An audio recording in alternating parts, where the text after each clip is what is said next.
50% होते।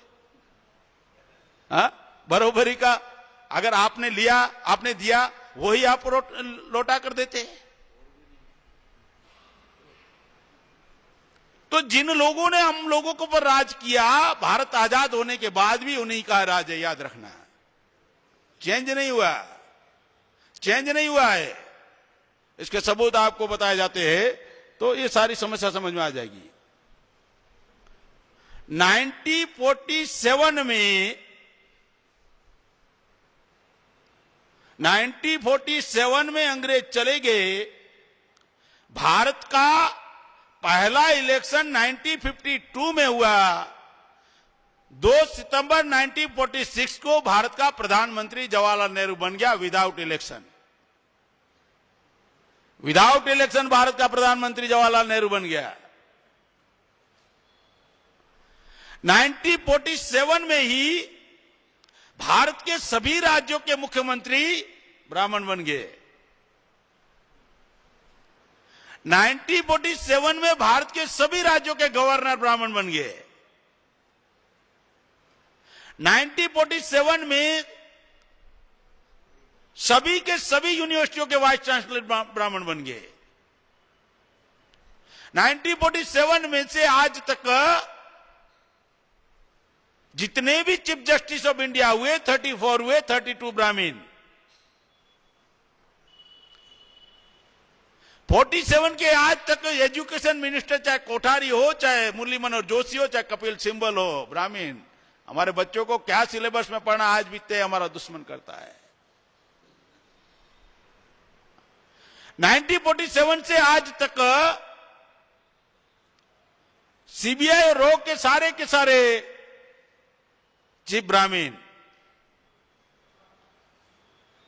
47 से आज तक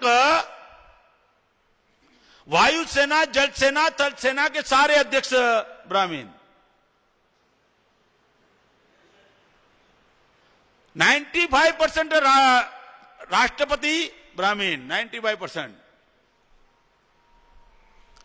कोई भी नॉन ब्राह्मीण भारत में 5 साल प्राइम मिनिस्टर पूरा नहीं किया, प्राइम मिनिस्टर रहते हुए।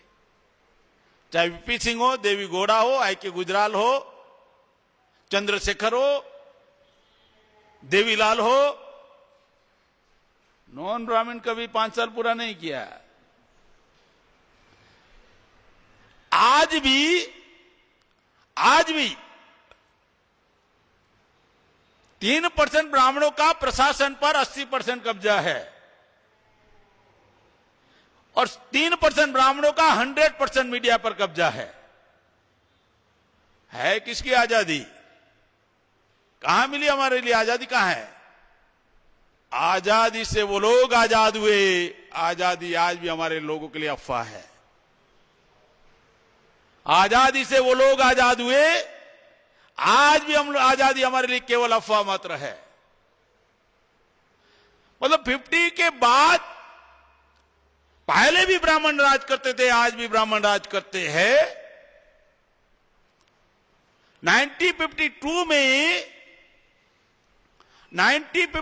में पहले इलेक्शन में जवाहरलाल नेहरू ने 3% ब्राह्मणों को 60% टिकट देकर 56% ब्राह्मणों को चुनवाकर भारत की डेमोक्रेसी के ऊपर कब्जा किया। न्यायपालिका पर कब्जा हो गया, कार्यपालिका पर कब्जा हो गया, विधायिका पर कब्जा हो गया, मीडिया पर कब्जा हो गया।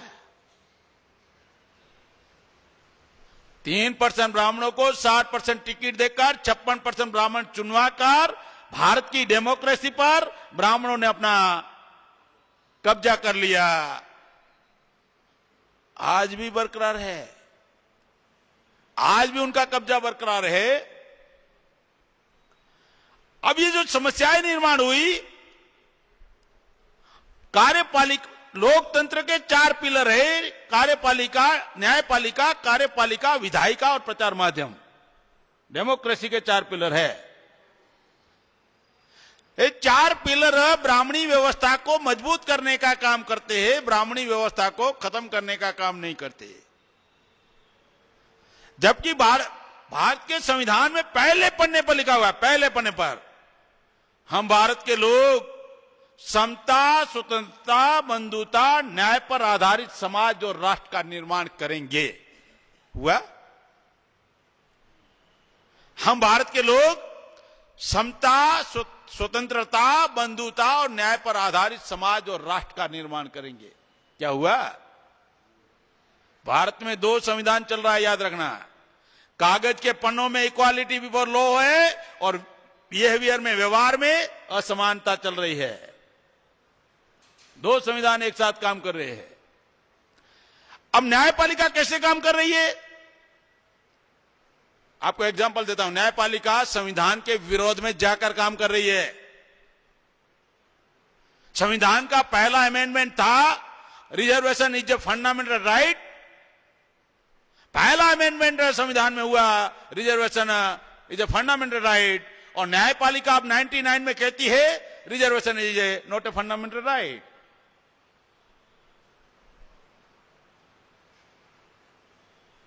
रिजर्वेशन के अगेंस्ट में न्यायपालिका ने जजमेंट दिया है। न्यायपालिका संविधान के विरोध में जाकर काम करती है। इसके सबूत 3 बीसी के लोगों को ज्यादा भ्रम होता है कि हमारे साथ ऐसा नहीं होता। मैं 3 सबूत आपको देता हूं।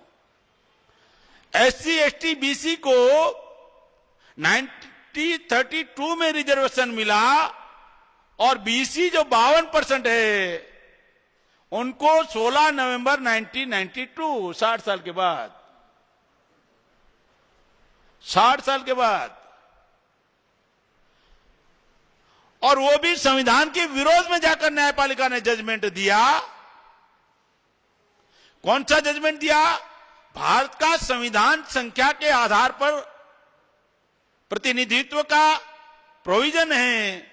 एससी, एसटी 22.5% है तो 22.5% रिजर्वेशन है। मतलब भारत का संविधान संख्या के आधार को, सिद्धांत को मान्य करता है। और सुप्रीम कोर्ट ने क्या किया? 52% बीसी को 27% रिजर्वेशन दिया। सिद्धांत के, न्यायपालिका संविधान के सिद्धांत के विरोध में जाकर सुप्रीम कोर्ट ने जजमेंट दिया और उसमें क्रिमिनल लागू कर दिया। क्रिमिनल लागू कर दिया। संविधान में इकोनॉमिकल क्राइटेरिया कहीं भी नहीं है। वही सुप्रीम कोर्ट 16 नवंबर 1992 को कहती है, 1992 को कहती है SEBC, social and educationally backward, economical नहीं है। लेकिन क्रिमिनल क्राइटेरिया पहली बार सुप्रीम कोर्ट ने अंदर डाल दिया, संविधान में नहीं है। संविधान के विरोध में जाकर सुप्रीम कोर्ट ने डिसीजन दिया। संविधान के विरोध में जाकर डिसीजन दिया। मतलब न्यायपालिका SC, ST, BC के लोगों को